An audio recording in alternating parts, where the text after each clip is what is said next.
Russia's defense spending is now 41% of their entire federal budget. And the only way that the Russian government can possibly fill this massive hole is through terrible policies that are going to crush the average Russian household. Let's talk about exactly why.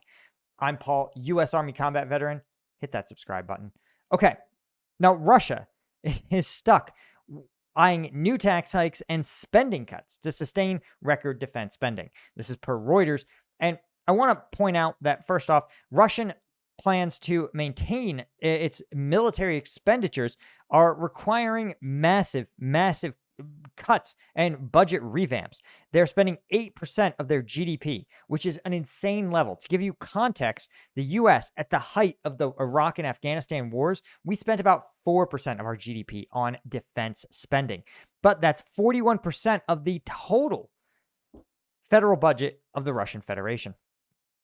This is the highest share since the Soviet Union collapsed. The source actually said the actual military outlays were slightly higher, which is almost unbelievable. 50% of total spending on military and defense alone is like a North Korean level of defense spending. And the insane part is that even if Russia were to sign a peace accord today, cuts to defense spending would be impossible because they're simply like, without, even if there was a ceasefire, Russia would continue to need to maintain shells and drones on an only slightly smaller scale. Because if there were to be a ceasefire or a peace accord, Russia would want to make sure that Ukraine simply doesn't continue to produce their own drones. Think of it like a Cold War, where instead of building a giant nuclear arsenals where each side is trying to one up the other, you have to do it with drones and artillery shells, making sure that your enemy never has a firepower advantage. But to do that, the Russian government really has absolutely no choice, right? There are going to have to be unavoidable tax increases. Otherwise, we simply won't be able to make ends meet, even with a reduction in defense spending. Oil and gas revenues, the source said, are falling, and the economy cannot compensate for this, right? Remember, Vladimir Putin bold-faced lying, saying the Russian economy is in great shape and highly diversified. And this is... well, obviously a lie. The Russian economy is described by most independent analysts as a gas station, which is absolutely, true. Because again, let's see if we can find, let's see, oil and gas as a share of the Russian economy. And this is one of the reasons.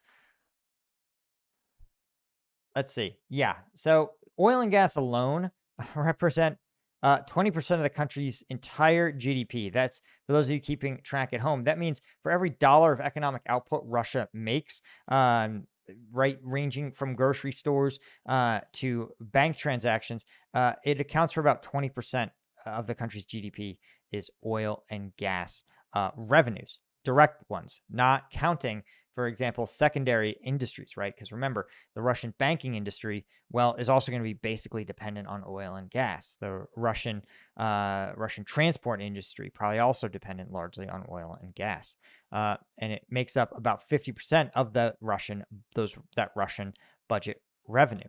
So this is really a potential, global oil prices basically dictate the state of the Russian economy.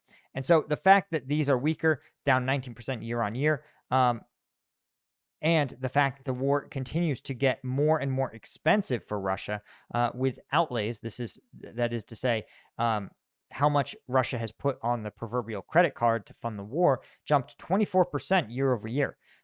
Revenues have not grown at all. And this is, again, something that the Russians have been reluctant to openly admit, but you can infer any country, right? Even though Russia repeatedly says, oh, we're a growing economy, we're still going to maintain growth, right? Putin said, I'm going to avoid a recession. But if you had avoided a recession, then tax revenues would increase because your economic base is increasing. And if you keep taxes steady and your economy is growing, you're going to see your tax revenue grow in turn. The fact that that isn't happening means that the Russian economy is either barely limping along to growth, essentially growth driven solely by military spending, or or the growth isn't happening at all, right?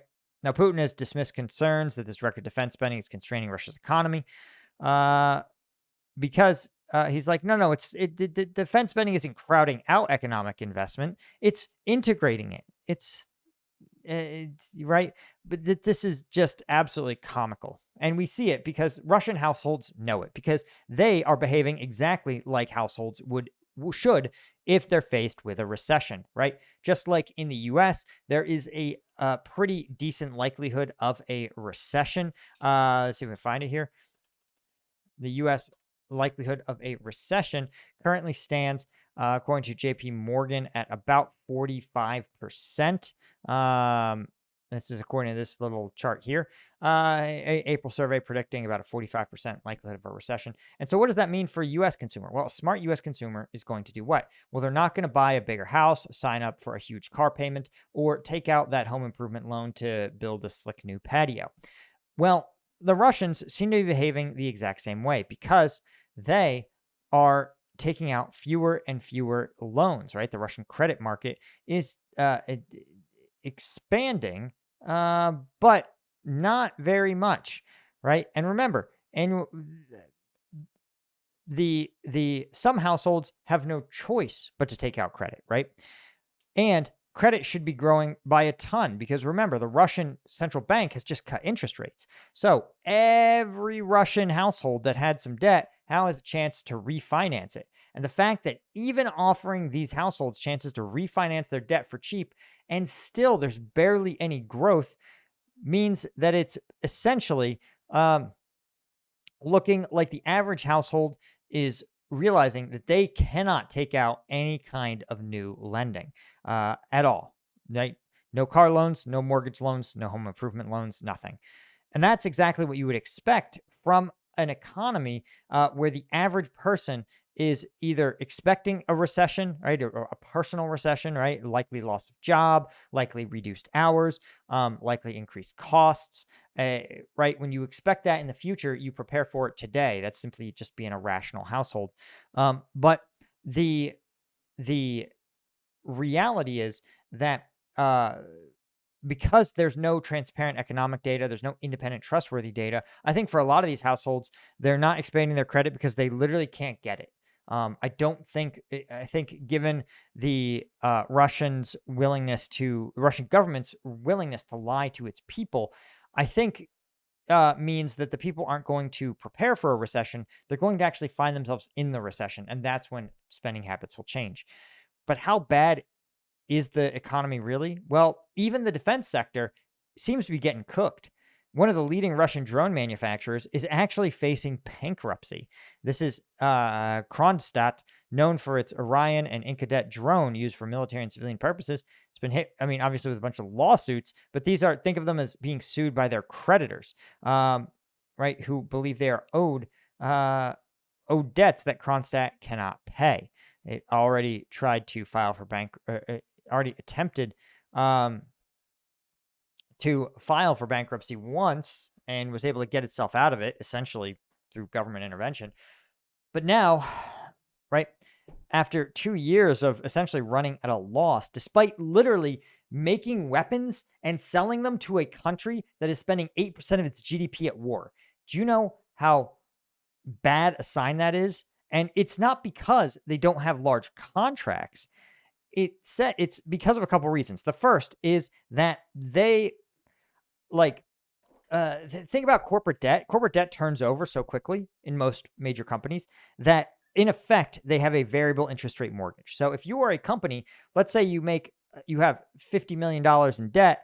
Well, you basically, so much of that turns over, $10, $20 million a year, and you get it at the prevailing interest rates that if you're a Russian company, you basically have all of your debt now being at 20 to 21%. This is a disaster, right? This is going from having a business loan like a mortgage 4 or 5% all the way suddenly looking around and suddenly it's like a credit card. Imagine if somebody was to take your mortgage balance and move it to your credit card where you're paying 20%, 22% interest rates. And by the way, that's the Russian central bank interest rate. The actual interest rate charged to companies is likely closer to like 25, 26, 27, even as high as 30%. So imagine having a 30% interest rate loan. You too, even if you were selling drones hand over fist, you would struggle to make money. As you can see, right, the company in 2020, they made 2 billion. Well, 2020, you shouldn't even use it because it's COVID, right? But the fact is, they say, oh, it's from international sanctions and rising component costs. Well, it's not from international sanctions because there's always going to be a buyer in the Russian military. It's the rising component costs, right? Because these sanctions, well, I guess it is sanctions in the sense, not that they can't sell overseas, but that they cannot import the necessary components for cheap. So you have expensive inputs, you have very expensive labor, Russian labor costs, you have very expensive capital costs in the form of loans, and then you have one buyer who is, as we just discussed, broke. So even Russian civilian companies are absolutely getting cooked in this new environment. And again, Putin, it's one of the reasons why I think he is actually trying to project strength in front of the international community.